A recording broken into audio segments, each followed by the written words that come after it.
Good afternoon, my dear brothers and sisters.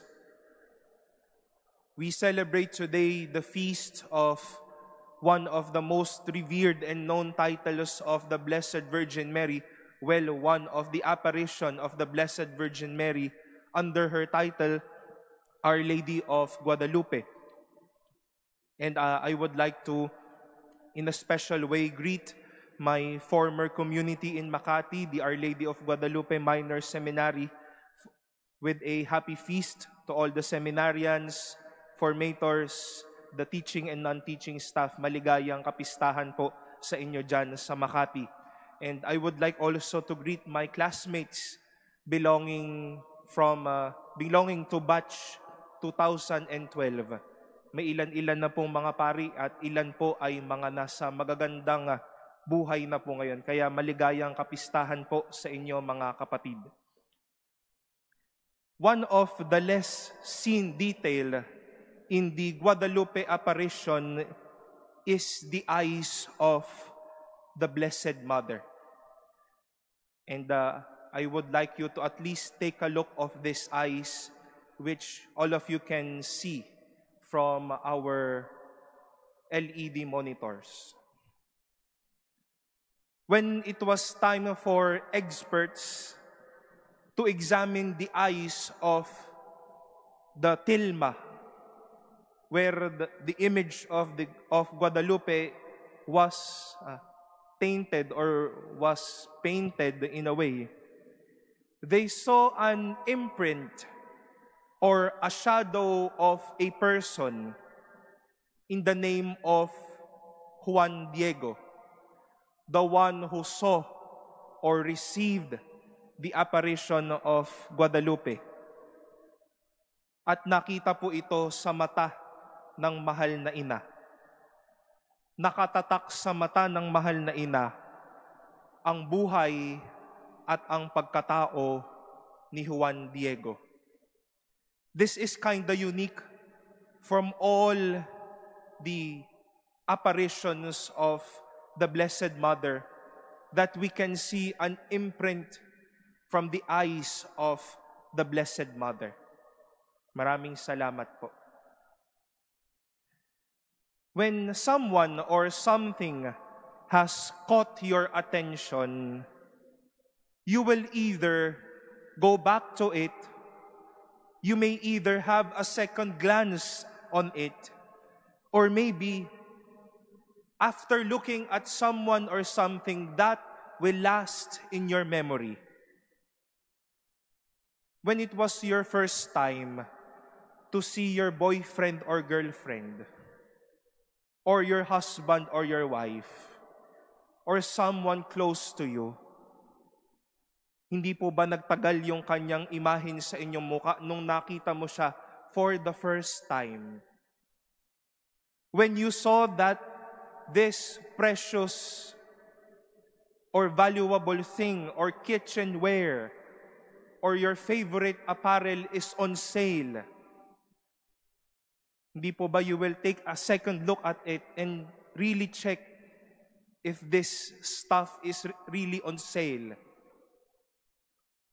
When someone or something beautiful, special, and significant crossed over our eyes, it will always leave a memory and at least a good attachment for us. We call this in Filipino, tumatak na sa ating mga mata. You know, before scientists or experts saw the shadow or imprint of Juan Diego in the eyes of the Blessed Mother from that tilma, I do believe, together with Juan Diego and the Blessed Mother, we were already etched in the eyes of God. Hindi lang nakatatak, sinasabi nga natin, nakaukit pa sa mata ng Diyos. Nakatatak na tayo sa mata ng Diyos. Nakaukit na tayo sa mata ng Diyos. At dahil nakatatak tayo sa mata ng Diyos, He cannot just take His eyes of us. He will always want a second look at us, and He will always see something beautiful in us. And that glance and that assurance that we are already marked in His eyes will always guarantee His loving presence for us.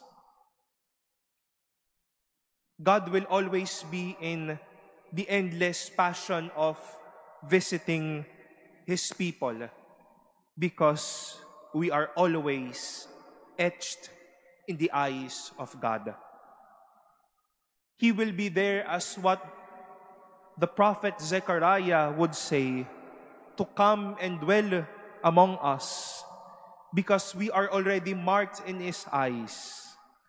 Like what Mary did to Elizabeth, God will always visit and be with us because He cannot take His eyes off us.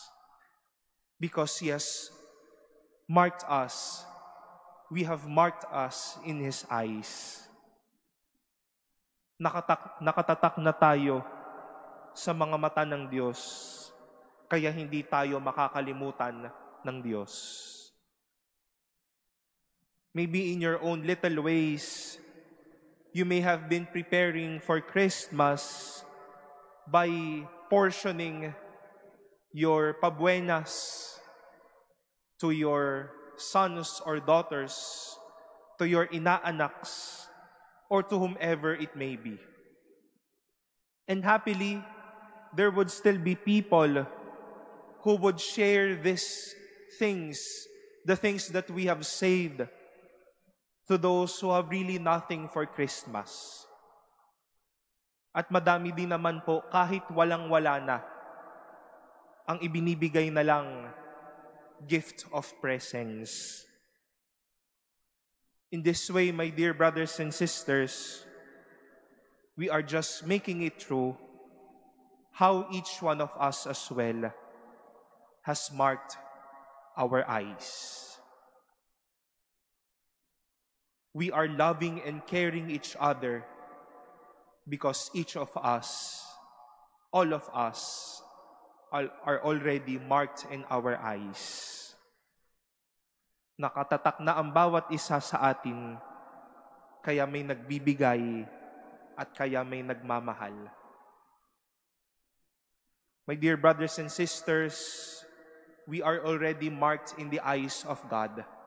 We are already etched in the eyes of God. As we are marked in the eyes of God, it will always be the eyes that will assure and the eyes that will always say, I will be here. Nakatatak ka na sa akin.